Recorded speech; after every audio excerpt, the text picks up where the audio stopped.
everybody. Welcome. Yeah, this is gonna be a fun one. We were talking about, what was that episode we just did? It was the one where I was talking about like sky watching. Yeah, just talking about like the sky watches. Oh yeah, Your experiences as of late.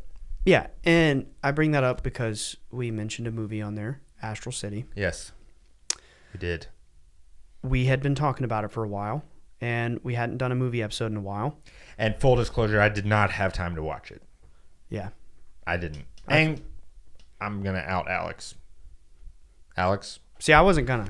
I'm Alex didn't watch a movie? Oh, yeah, They'll true. never believe you. It's not really a big surprise. Alex and I did not watch the movie, but I figured it was okay if I didn't because he never does. Yeah, no, that's true. So that's fair. That's I was fair. going to cash. You can't handle the neutron style. Okay, what was that? Wow. Was that a Jimmy Neutron reference? I'm just. What did you see that on Yeah. the Instagram reel or something? No, what do you mean? I didn't watch watched that shit. I watched Jimmy Neutron. Really? Yeah. 20 years ago. Uh-huh. Really? When you were Well, one? maybe a little less. Oh no, I would have been 6, 7. Yeah, 20 years Okay. ago. Jimmy Neutron, Carl Weezer, Shane. I'm impressed. Yeah. Shane? Yeah, His Sean, name is Sean, Sheen? Sheen. His name is Sheen. Sheen. Whatever. Sean.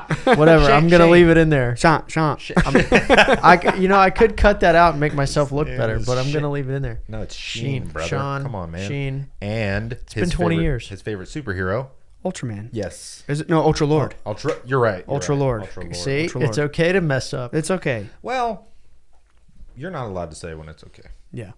Anyway, sorry. But no, it's we just. didn't watch the movie. Yeah, no. So we had been talking about it for a while, and we haven't done a movie episode in a while. And I had just had this movie on my mind lately in the last 3 months. It's been brought up to me 3 or 4 different times. So I was just like, why not that? I saw a trailer and I was just like, oh my God, this movie looks so good.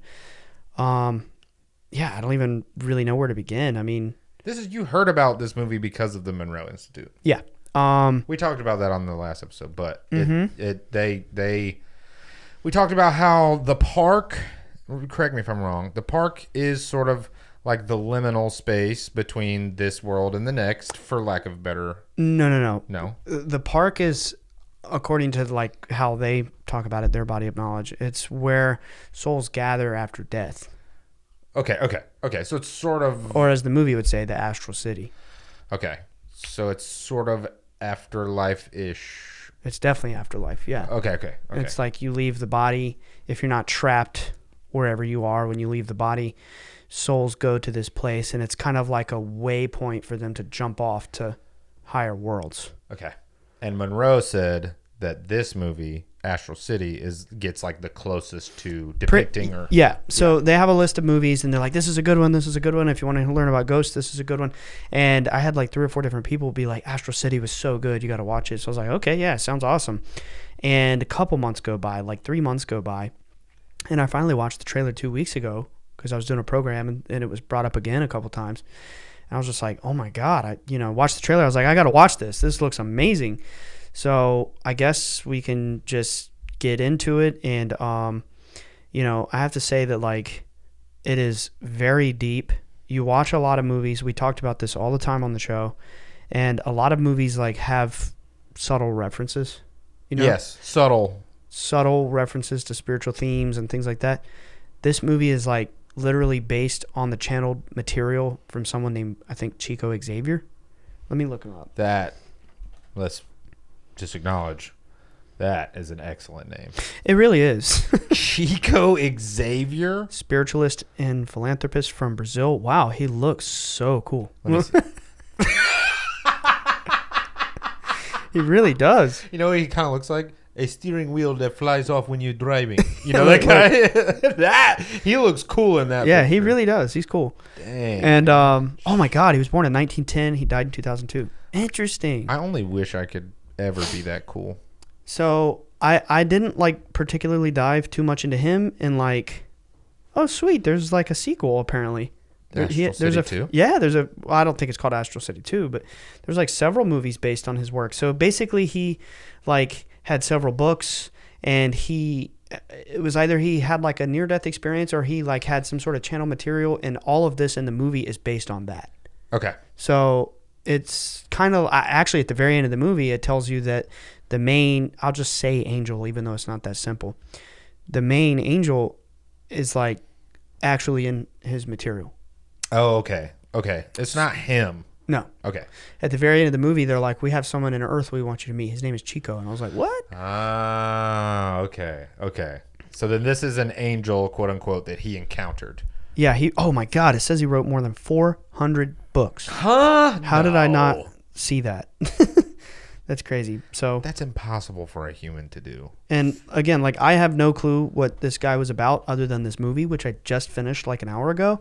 So I'm going to go into the movie. Just understand that this movie is based on like a real body of work. And it was incredible. So it starts out, the main guy, his name is Andres. And he just like dies. He just suddenly he's dead and he's like descending into this kind of hellish world.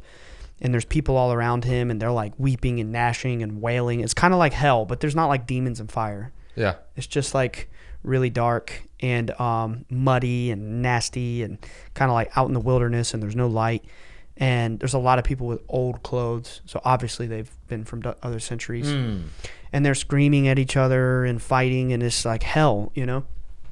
And they're all like, you know, fighting over these little muddy puddles of water to like drink out of them because they're in physical pain. Oh my God. They have like sores and they're like wailing and just suffering, and they'll be like drinking from this muddy puddle because they're suffering and they're starving, and then they'll be like, no, you committed suicide, you don't deserve this, you're a murderer. And a group of these people come up and they like just rip them off and like you know, just abuse and beating each other, and they're all fighting over these little muddy puddles of water.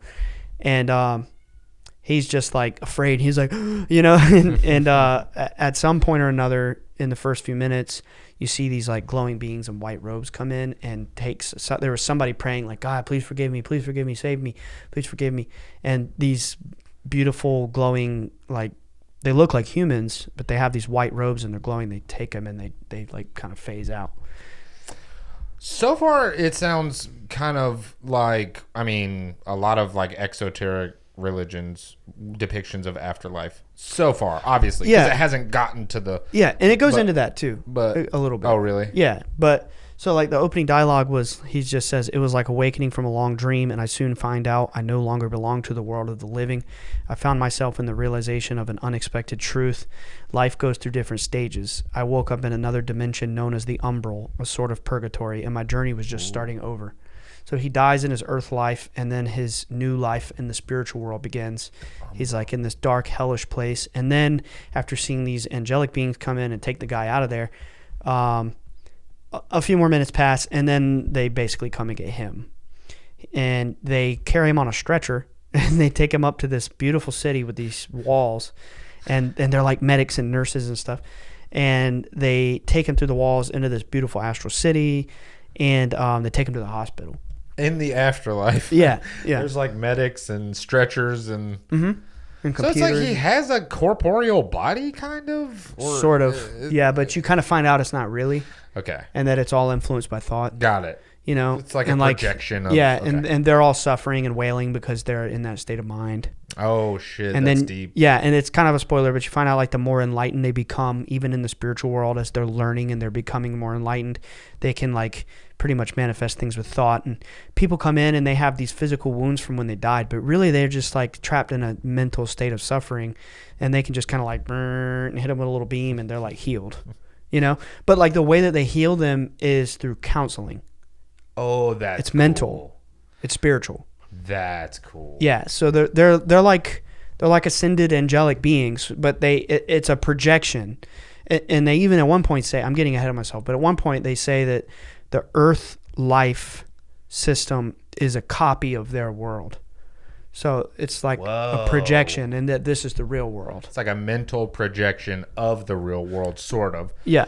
Well, that one, yeah. I mean, that makes sense, because like, how would you be able to fathom any other? You know, it's a projection of what they know and understand. Right. So he wakes up in the hospital. He's like, what happened? Where am I? Am I dead? And they're like, well, it's okay. You're fine. You'll know more soon.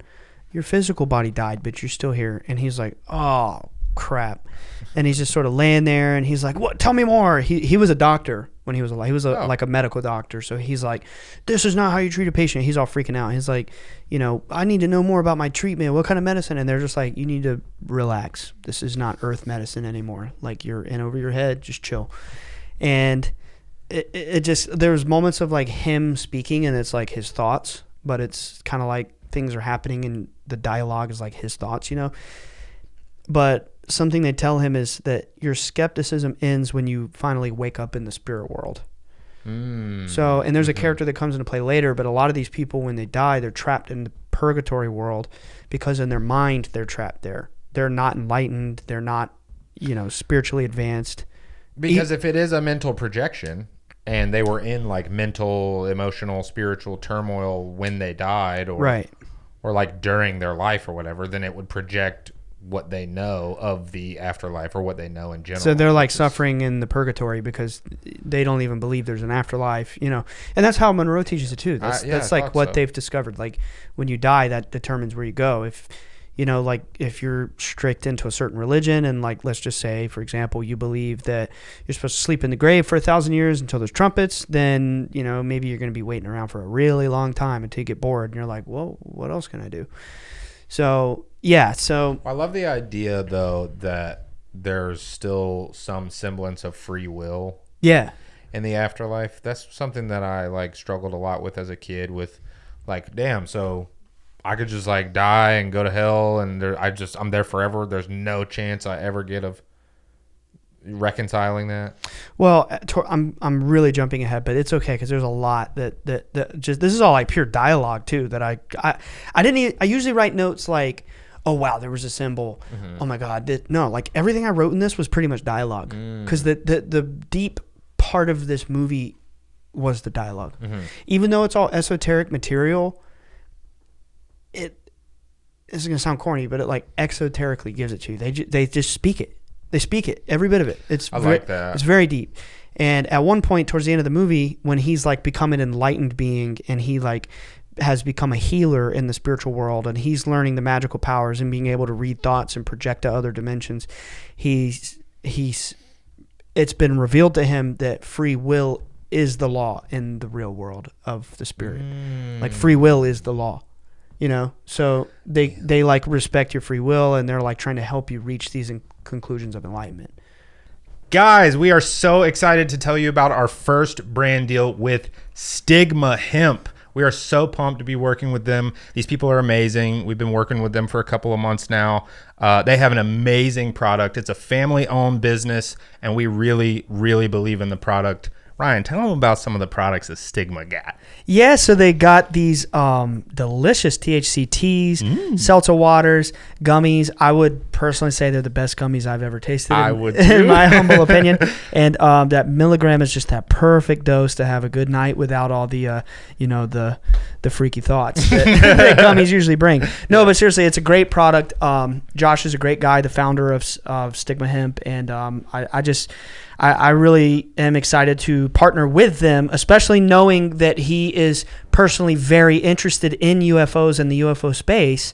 And I just couldn't be more excited about it. Yeah, guys, they have CBD, they have THC, they have capsules, they have gummies, they have drinks. They have these awesome CBD and THC drinks that are 0 sugar, 0 calories, 0 alcohol. It's just pure either CBD or THC, and it's all in like relatively low doses, so it's manageable. It's a really, really good product. We've tested it ourselves many times. It's fantastic. They even have like sleepy time stuff that has melatonin.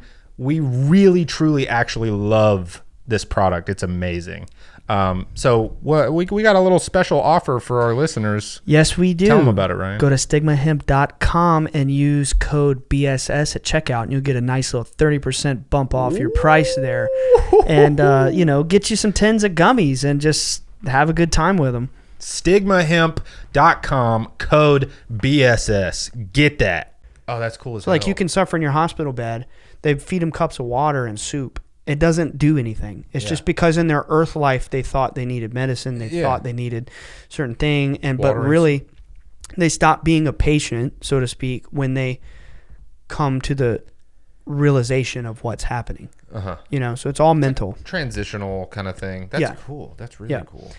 So they say skepticism ends when you wake up in the spirit world. And they keep telling him, you committed suicide. You committed suicide. He's like, no, I didn't. I had a heart attack. And it shows him have a heart attack in the beginning. He's like, I did not commit suicide. I would never do that. It would hurt my family. And when he was in purgatory, they were all like, you did suicide. You committed suicide. This is our puddle of water. And it's like a crowd of these little suffering people, throwing them away or whatever. He was like, I didn't commit suicide. And they said, well, you did.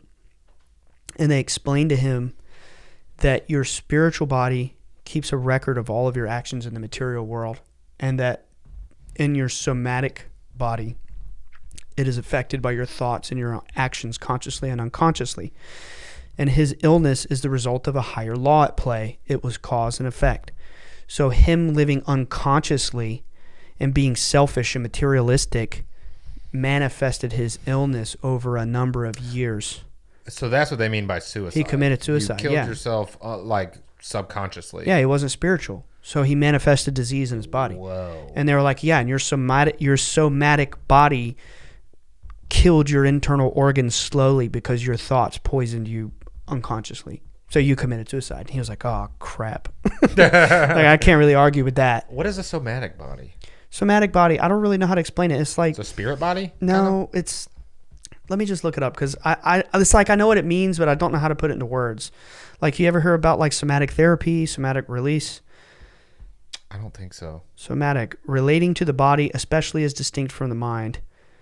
Oh, like... Patients completed a questionnaire about their somatic and psychological symptoms. Okay. Like psychosomatic. Psychosomatic. Okay, I'm getting it. It's like It's literally the body. Body's relationship with the mind, sort of. Yeah, so they're talking about how the spiritual body keeps the record of his choices and actions, and it's poisoning the somatic body because his actions and choices are negative. But he was an atheist too. So that's why he was like, I didn't commit suicide. They're like, yeah, you did. It just was a number of years through unconscious living and thinking. They said he committed unconscious suicide by living an unhealthy and immoral life for many years, and the somatic body reacts to our unconscious choices, and his organs slowly died, eventually causing his heart attack. And they said, well, the best choice is to start again and start again and start again. So he failed at his life in the physical system. Now he has a new life here in the spiritual world, and he can start over and kind of like reach illumination. And they basically said that the mental creation is almost everything in life. He said, this is dialogue. He's talking about in the physical world. Weren't they told that the mental creation is almost everything in life? They forget that the energy vibrates in different dimensions and states. Life goes on in relationships among beings. Or I think I was doing voice and text dictation. I think it messed up some of my words here, but life goes on in relationships among other beings, and they all serve this truth. No matter if you agree or not, the good we do is our advocate for eternity now. Understand the grandness of this moment and the blessing which this city is for all of us, which he's talking about the Astral City. Because he's having a hard time coming to terms with, like, how did I even get here? What am I doing here? And they're basically like, well, the good you do now even is your advocate for the rest of eternity. Just because you died in the physical, you still have work to do here. That's interesting. They keep telling him, like, work, service, being of service is your highest merit for eternity, like being service to other beings. And it even is like a point system where they're like, I want to go send a message to my niece that I left behind on Earth. And they're like, okay, well, what are your merits? Have you done any service? And they're like, no, I just wandered in the garden for 6 years. And they're like, yeah, well, you gotta earn a little bonus points. They call it bonuses. Like, you gotta go work a little bit. You gotta earn some merit. You gotta be in service to other people before you deserve to journey into the Earth life system and give them messages and things. So it's like service oriented. It's not like they had to work and earn money.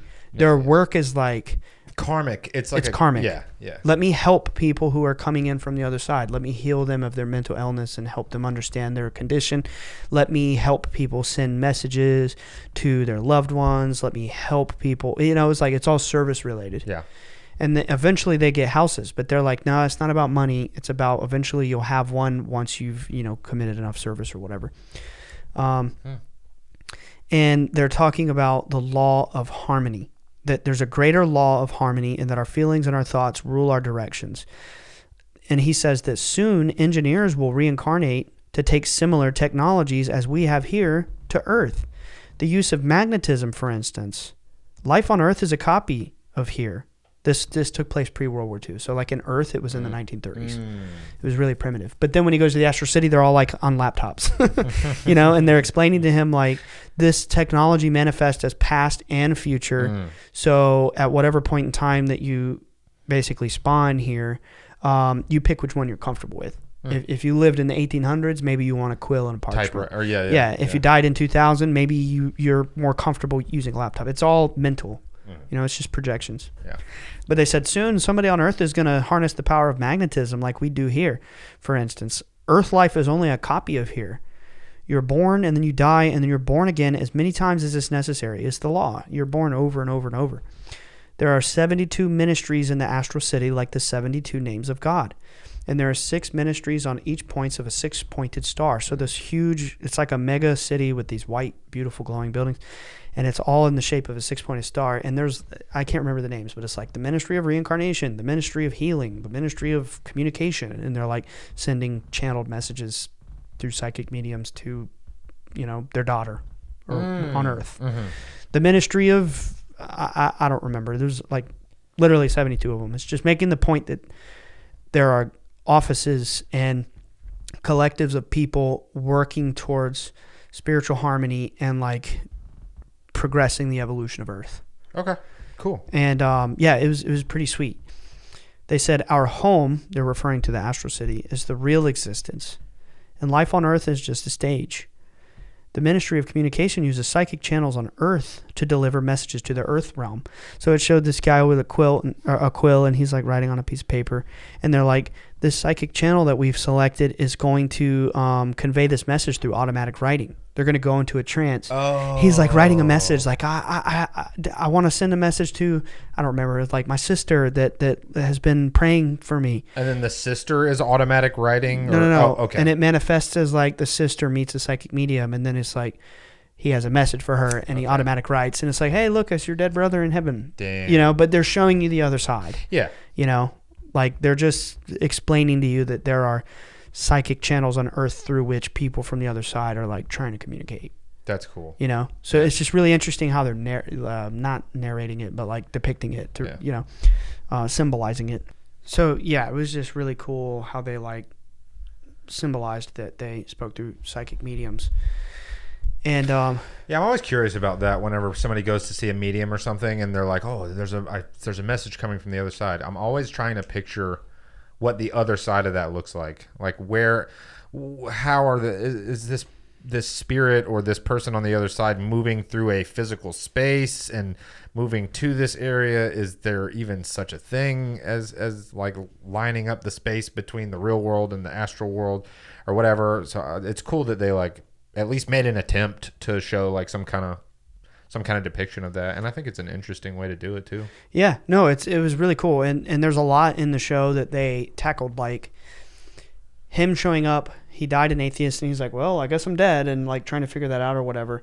But then eventually it's revealed about halfway through the movie, you see some of the beings that brought him there. They're like ministers of their certain departments. They just called them ministers. That didn't mean like a Christian minister. It just meant like you're the minister of regeneration. You're the minister of reincarnation. It was like a job. Whoa. There was this minister walking with his mother, who when he was on Earth life, it was his mother. Oh, wow. Yeah. And they're kind of talking, and she's like, I can't wait to see my son. And the minister's like, he's not ready. He has more growth to do. But so she soon, had passed away in the real world. Long before. Okay. Yeah. And she was just like, I can't wait to see him. He's coming along so great. He's really learning his lessons. And they're like, just not quite yet. Just keep watching him.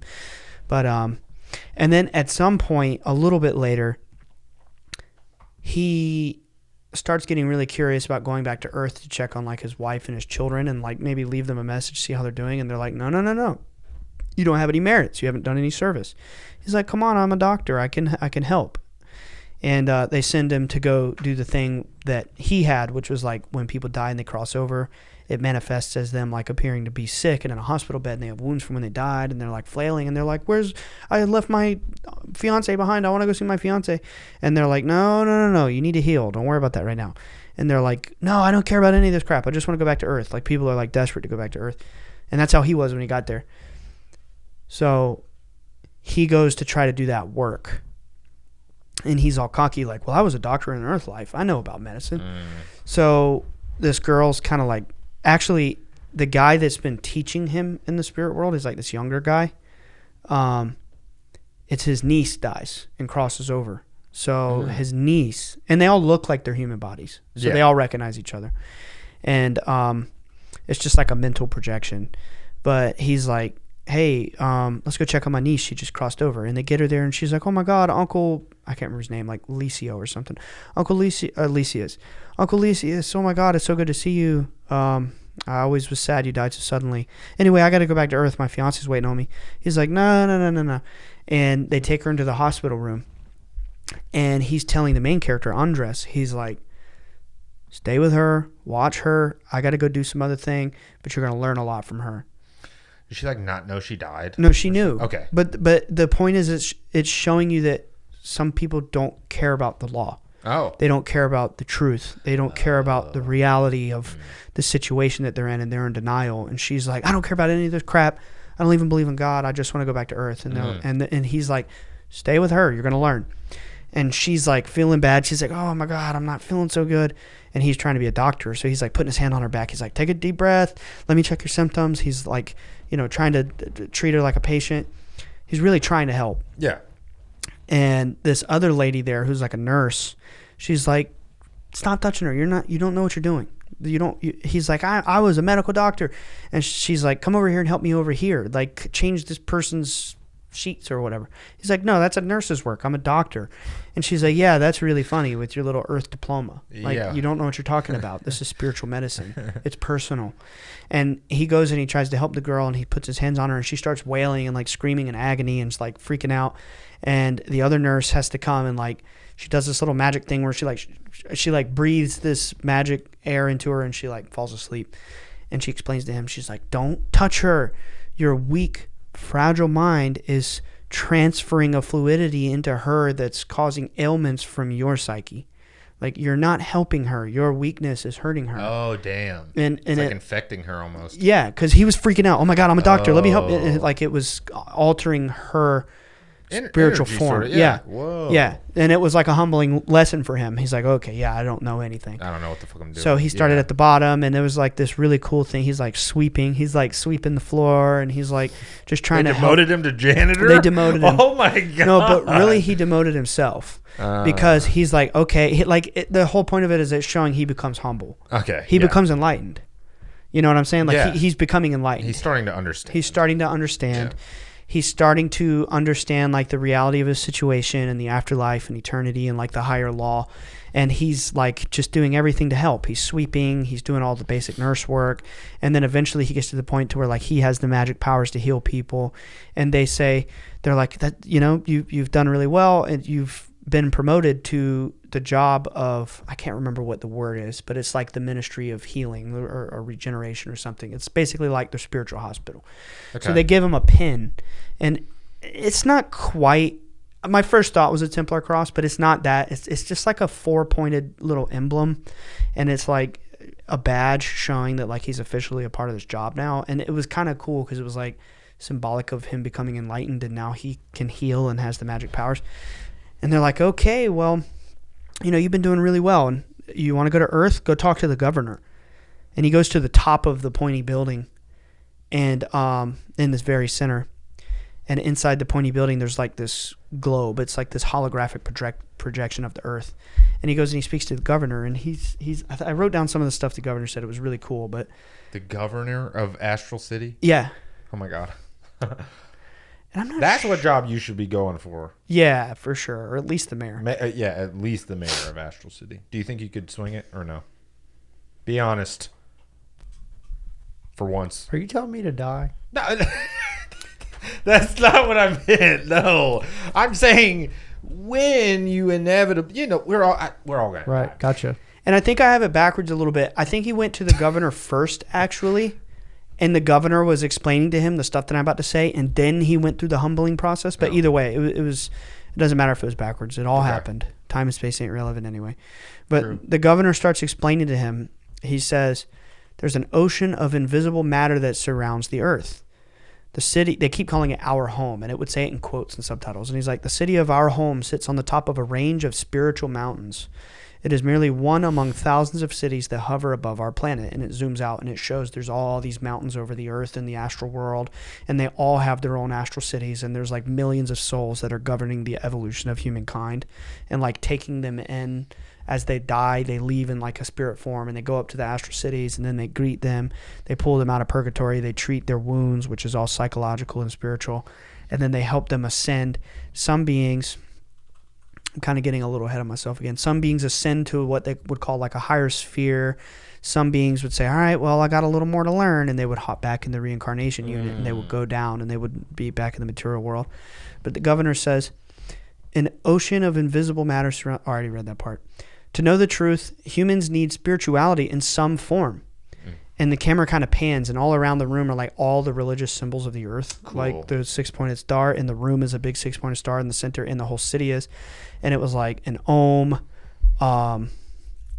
There was a few other ones, but I can't remember. It looked like a Tau cross, which is just like a big T. It's an Egyptian symbol. There was like all these spiritual symbols. And he was like, humans cannot grasp the real truth without some form of spirituality. When the heart speaks, God speaks through us and for us. So he was saying like, you wanting to help people is God speaking through your heart. And, you know, you have a guilty conscience because basically he hasn't like been living a life of service. He was a doctor in the material world, but he was like atheistic and material. So it wasn't enough. Yeah. And they said, here, free will is also the law. And they show him images of when he was in his hospital bed dying on earth. His mother was there in spirit form, like praying over him as like basically an invisible angelic being. And like she was praying and sending him loving, healing energy. And he's like crying, and he's like realizing, oh my God, this is all so beautiful. And he started to see a computer screen of all, because it manifested as laptops for people that could see into the future, and like quill and parchment. You know, we already talked about that.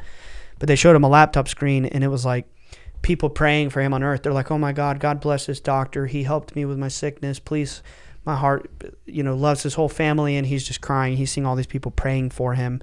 And when people are praying for you on earth, it gives you some form of, I can't remember exactly how they described it, like a connection to the material world. And like their prayers strengthen you spiritually. And they were talking about how family ties are eternal when they're built with love, and everything that is the fruit of vanity and pride is painfully lost along the way. And I actually skipped this part, but he said, pride and egotism are the great detriments of humanity and earth life, and will, persistence, and merit walk hand in hand. At our home, it is important to learn from all experiences, but there's one thing that cannot be changed, and it is our past. Mysterious are the paths followed by the heart and soul. It is necessary to live again to evolve. There are lessons that only life on earth can give us. And furthermore, and then it's showing this like kind of couple of, or 3 old ladies in varying degrees of age. One's like kind of really old, one's like middle age, one's like a little younger. And they're talking about how they've programmed a life where they're all going to be like, I'm actually going to be her mom this time. And oh, wow. We've programmed it this way. We hope it goes well, but you never know. Reincarnation is the best school. And she's like, yeah, I'm going to go be in her mom, and she's going to be my niece. And hopefully with this life that we've programmed to experience, we'll learn to overcome materialism. But you never know. It doesn't always go exactly as you expect. And they're like so casual about it. Yeah. That's cool. Yeah. And, I like that. And there's this one character, the one who like kind of guides him in the spirit world. He's like, well, let's see. After 18 years of service, you'll be able to get a house. And they all kind of have houses out in like the suburbs or whatever. And outside of the mega city. And he's like, but you don't get it through accruing attachments. It's through merit. It's through service. He was like, so probably 18 years of service, you'll get a house. And by that time, I'll probably be gone because I'm thinking about going and reincarnating again just to learn a few things. And at some point around all this, he's been explained like, all right, you're finally ready. There's somebody here who wants to see you. He turns around and it's his mother. And she's like glowing, like more than all the other beings. And she has ascended to a higher sphere. Whoa. So she passed all these levels of evolution. She doesn't need to go back down to Earth life. She can just come and go through all the worlds as she pleases. Does she still live in the Astral City? No, she lives above it. Whoa. Like in another sphere. Damn. They called them spheres, like, heavenly spheres or whatever. And she's just explaining. He's like, "Where's Dad? He's been dead for a while." She's like, he's still in purgatory." he's like, "Well, what did he do?" She's like, I can't tell you that. And he's like, "Well, let's go see him. Let's go get him." She's like, "Nah, that's up for him to figure out. But every now and then, I don't get too close, but I go and I look." And she's like, "I go check on him to make sure he's okay, but he's got a while before he's kind of out of the umbral world." And he's just like, "Wow, it's so amazing to see you." And she's like, "You're learning so much." And she's just like, "Well, I'm going to go back home to the higher sphere, but if you ever want to see me, just think a thought and I'll be there." And she just kind of like, smiles at him, and she just disappears into a bright flash of light. That sounds awesome. Yeah. And cheesy little smile. So those people that were the ones that were like the mother, the daughter, and the niece or whatever that are going to go reincarnate, they were the family members of the other guy, like Lysias or whatever his name is, his guide, the main character's guide. And when they jumped into the reincarnation cycle, he's like really sad and he's kind of like crying or whatever. He's like, "Oh, I just lost my mom." He's in the spirit world. He's like, "I just lost my mom. I don't know when I'll see her again." And the main character is now the one doing the laughing, and he's the one kind of doing the educating and the counseling. This is towards the end of the movie, and he's like enlightened now. He's in like all white robes with his little pen and everything. And he's like, "You didn't lose your mom. You know this. You taught me this, that life on Earth is just a temporary separation and that the bond of our family is our eternal." He's like, "Yeah, but philosophically I've lost her and I don't know when I'll see her again." He's like, "And besides, you're just saying that because your mom's in a higher sphere and you can just think about her anywhere you are and she appears." He's like, "Nah, it's not like that. You'll be fine. It'll be all right." And it's just interesting because like all the dialogue in the movie is showing you different concepts. Yeah. Different spiritual principles. Yeah. Different belief systems. It's also cool because it's like abstract sort of in the way that they're depicting it, but they're also doing it like with familiarity. They're doing it in a similar way to how the characters in the movie are seeing a projection of something familiar to their lives. In a way, like the filmmakers almost sort of did the same thing by depicting everything. So it's like it's abstract, but it sounds like easy to grasp. Yeah. They're conveying these like very important and like big philosophical like ideas and concepts and stuff, but doing it through what sounds like, because again I didn't watch it and neither did Alex, what sounds like a mostly like familiar and understandable lens. Yeah, digestible. Yeah, for sure. Yeah. And there's a few more things too of note, like the guide character, his niece comes and she's like, I gotta go back to Earth. I gotta see my fiance. She's like, "I don't care about any of this crap." And she's with her grandmother, who was her grandmother on Earth. And she's with like all of her relatives that have like all assimilated and become a happy family here. They all live in a house together. They're all doing like spiritual service or whatever. And she's like, her grandmother's comforting her. She's like, no. In time, like when you die from the physical world, you lose all sense of time. And like it takes time to adjust here. But eventually you'll achieve certainty. You'll achieve certainty of your condition. And the more that you become certain, the more that you'll awaken and you'll lose these afflictions and these sufferings. She's like, "Well, what if I don't care about any of that? What if I don't care about knowledge? What if I don't care about learning? I just want to go see my fiance. Where is he?" And they're like, actually, I think that's how it went down. It was either he died in the World War II scene, which I haven't gotten to yet, or there was some reason they were... Oh, no, I know what it was. She went to the Ministry of Communication, and she's like, "I don't have any messages for my fiance. Is he not praying for me?" Because they would go there, and they would see, like, messages on the computer screen, and it was like, say you died, and then your grandson back home is, like, praying to grandpa. They'd be like, "You have a message. You got mail." You know what I mean? Yeah, and she kept going, and she's like, "Why isn't my fiance praying for me? I don't have any messages." Wow. And they're like, "Well, does he believe that life continues after death? And she was like, I don't know. We never talked about it. And they're like, okay, yeah. So he's probably not going to pray for you. And she's like getting desperate. And finally she kind of schemes, and she's like really mischievous, and she starts sneaking out.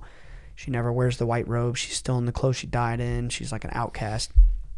And the main character catches her sneaking off outside of the Astral City, beyond the walls, beyond the gate. And like the whole purgatory umbral world is just beyond the city. Like they're on the same plane.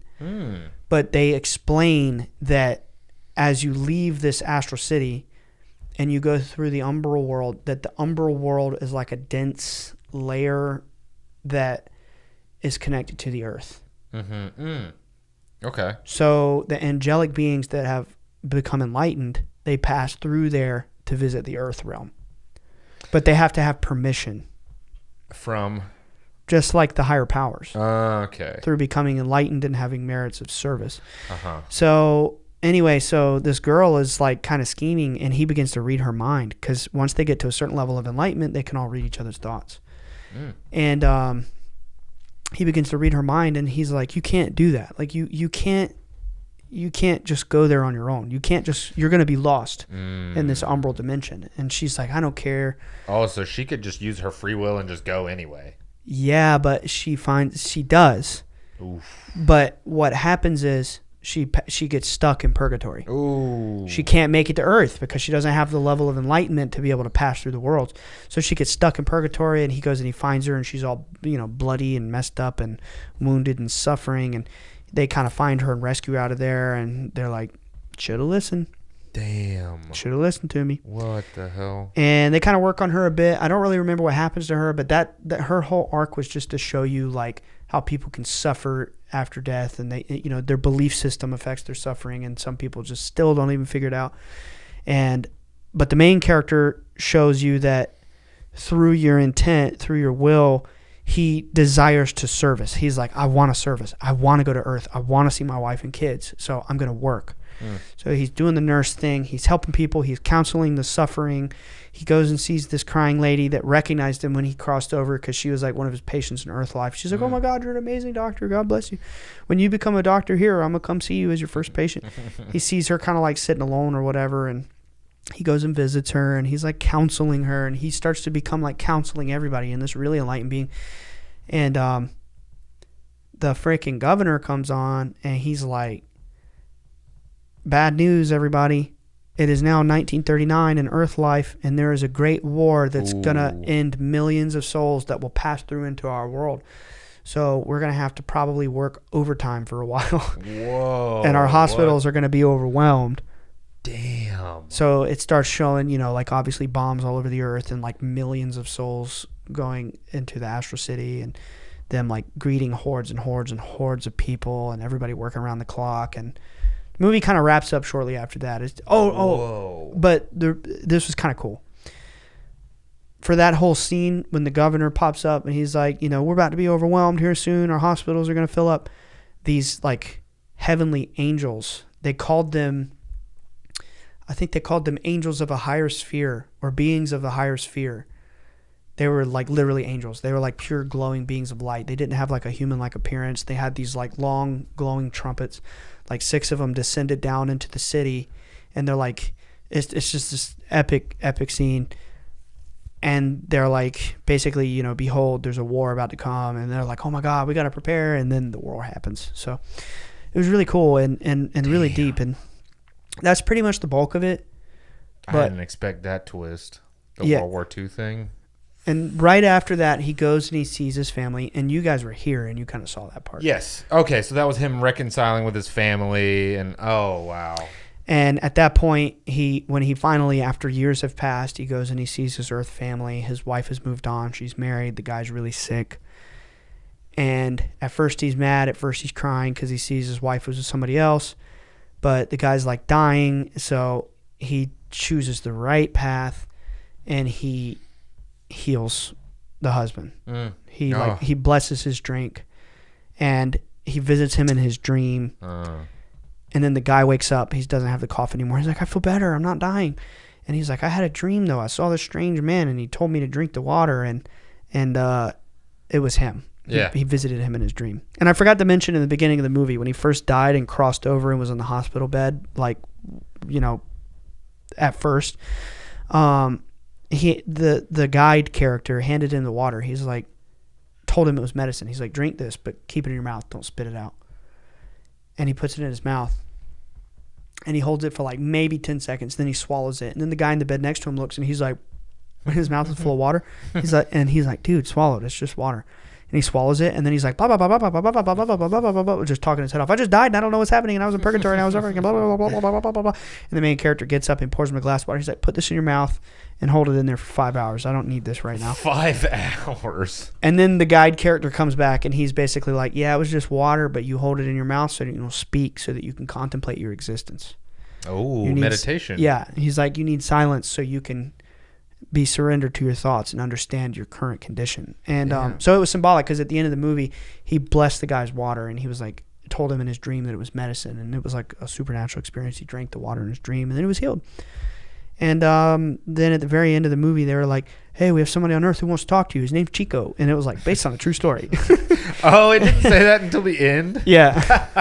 That's so funny. So that was basically it. But it was dope. I think it definitely, for people that are very like hungry for spiritual material like that, I think it is 100% a must watch. It was a beautiful movie. And from what you understand about, I'm just curious, like how much it lines up with what the Monroe stuff, like what they believe, because the idea to me that there's like service and things to do in the afterlife is cool. Like that's and it also, I mean, I remember, you know, we've talked about like what they do with like lifelines and guidelines, and it sounds like that maybe there is some kind of something to that. Yeah, I mean, I don't know. I've never done that program. Yeah. But based on people that I've talked to that do that kind of work, it seems to be like people's best guess, I think, is that when you die, it's just like we said at the beginning, you know, depending on what you believe at the time of death is where you go and your condition. And what they do in the Monroe program and like kind of what they were doing in the movie, you go to those people. Although in the Monroe thing, you do it in a meditative state. You're like looking for a signal in this certain state, and then you find them. You're kind of counseling them and helping them realize that they're dead. That's what they do in Lifeline. They help them realize they're dead. And they have videos of this. Not video, but YouTube sound tracks, I guess you could say. Because it was a long time ago when Robert Monroe was doing this back in like the 70s and 80s and 90s or whatever. But they've put a lot of it on YouTube, of him having these conversations. And like, damn, that's crazy. Yeah, it was really wild. It was the early explorers, and it was some of his first team of, I don't know what you would call it, explorers, I guess. People that would like go into these altered states, and they would find some of these people and they would be speaking what is happening, and Robert Monroe would be in a control room talking to them, and they recorded all of it. And they have like dozens of tracks, and when you go to Gateway, you have to listen to some of them.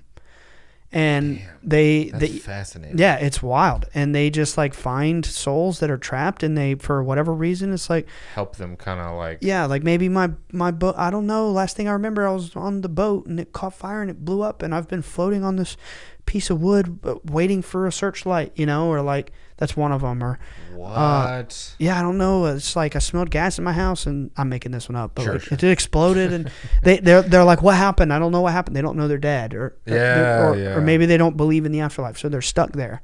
Whoa. And what they do is they kind of gently help these people realize that they're dead, and then they take them to another level. And a lot of times, like for example, when I was at my guidelines program like 2 or 3 weeks ago, even though we weren't doing Lifeline work, someone in our program, I believe, had done that program, Lifeline, or was interested in that program, and I don't remember if she had done it, but in our program, she did it.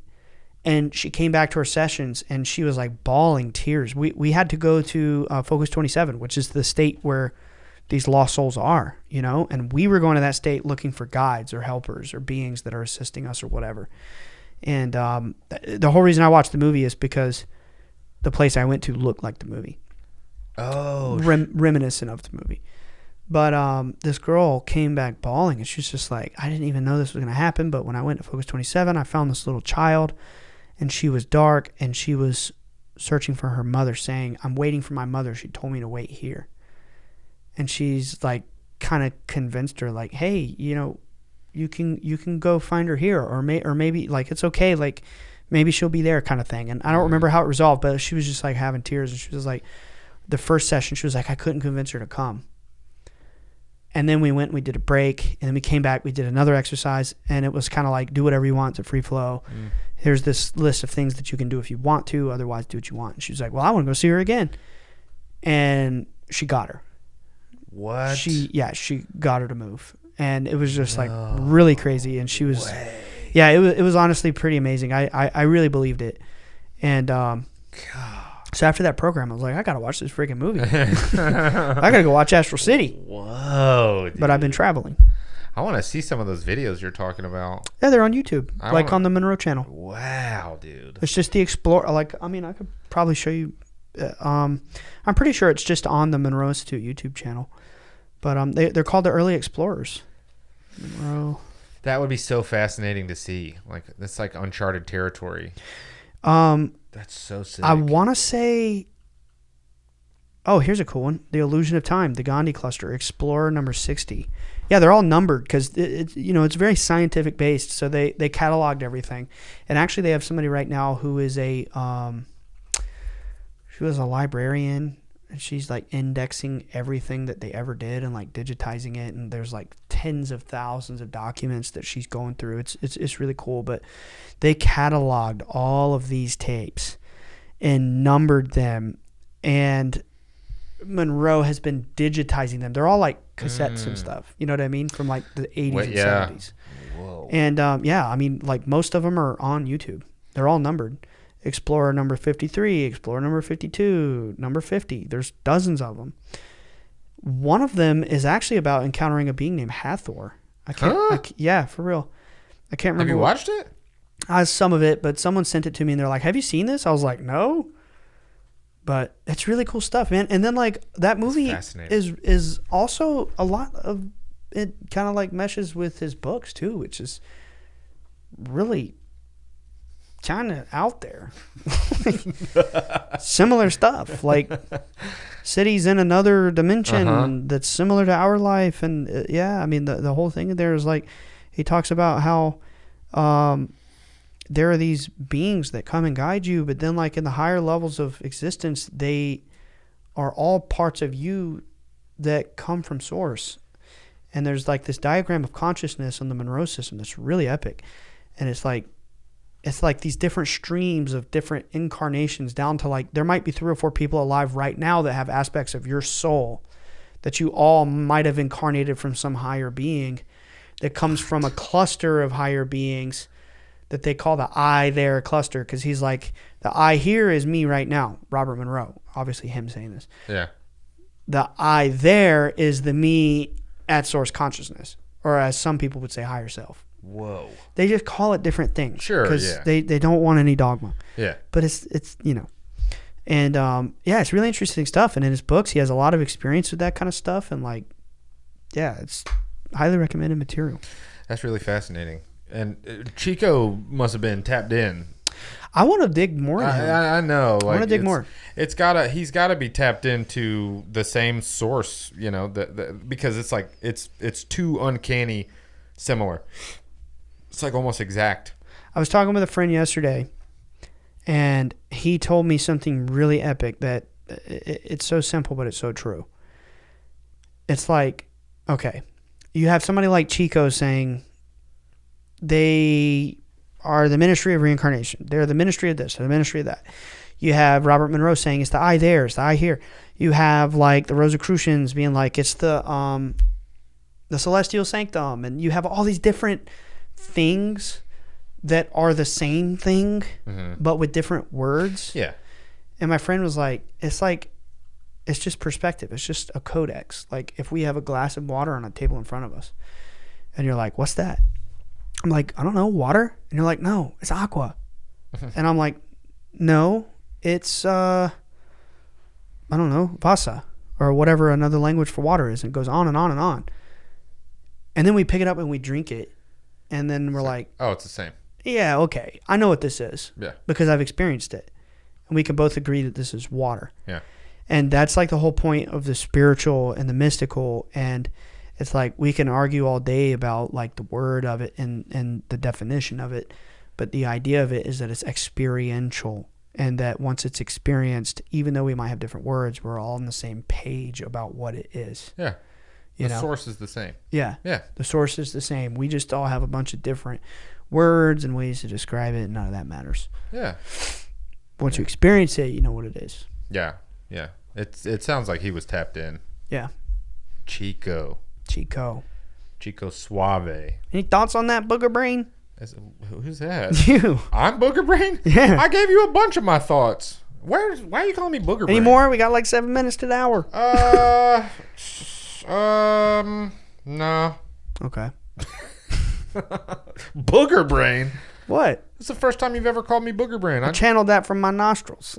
Your nostrils? Oh, that's why you called me Booger Brain. Okay. Yeah. You got nostrils on the brain. Yeah. Any thoughts, Alex, on forcing participation? Give him a cool name. Well, mine wasn't cool. Give him a cool. It's spoken like a true nostril. Nostrils. Do I have any thoughts? Nostril no, bonus. I want to watch. I've told you before. Every time we do one of these and I haven't seen the movie, it makes me want to watch the movie. And then it never does. Any thoughts if you want to watch the movie? Well, I feel like I want to, but I also feel like I don't have to. Yeah. See it. It's a lovely movie review. Rolling my eyes. Yeah. No, I think it's really interesting. I think it's really interesting that something like this gets to get made. Yeah. And that because even though it's not like a hit Hollywood film, it still has to go through so many stages to become a movie. It's because it's a low budget Portuguese film, Mm-hmm. and I think they probably like don't care as much about those kinds of things. And then Hollywood is like for profit. Yeah. Right. You know what I mean? And there's much more control. Yeah, But we don't really make stuff like that. Yeah, I don't know. I'm super into it. Ever since I've heard of Lifeline from Monroe, Lifeline and Guideline, and just, what did you say, 27 or 29? 27. 27. In Guideline and Lifeline programs, and both of them you do 27. Right. That stuff is really interesting to me. So I have to go get my gateway to get there. But it's such a crazy concept, but it feels so familiar. Yeah. Yeah. That's all this Booger Brain's got, I think. No, you're definitely Booger Butt. For sure. He's barf balls.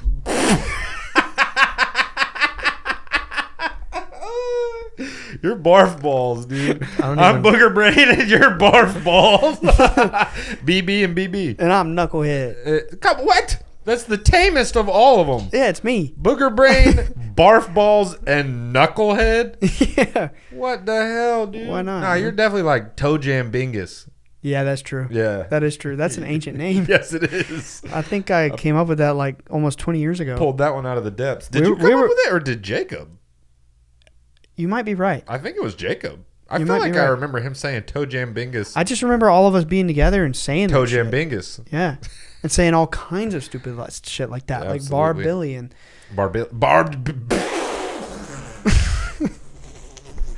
we're talking like Whoa. Literally- Whoa. That's deep lore. a long like That's deep lore. like 9th, 10th grade just stupid shit we would say, and we thought it was so funny. Yeah.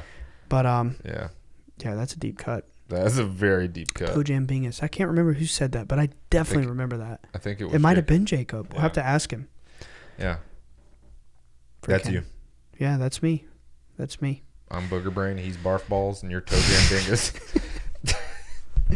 Well, I mean, that was a fun one, and it was. I would say like it's not the most like high budget. I mean, it's definitely corny at points, but it's a. I really thought it was a beautiful movie. I don't mind corny movies as long as it has heart. For sure. And it had heart, and it was very sincere. And I think like for people at home who are very curious about spiritual things, I mean, if you watch this show, you obviously are, but if you like are seeking that kind of material and life after death studies and stuff like that, like it's an amazing movie.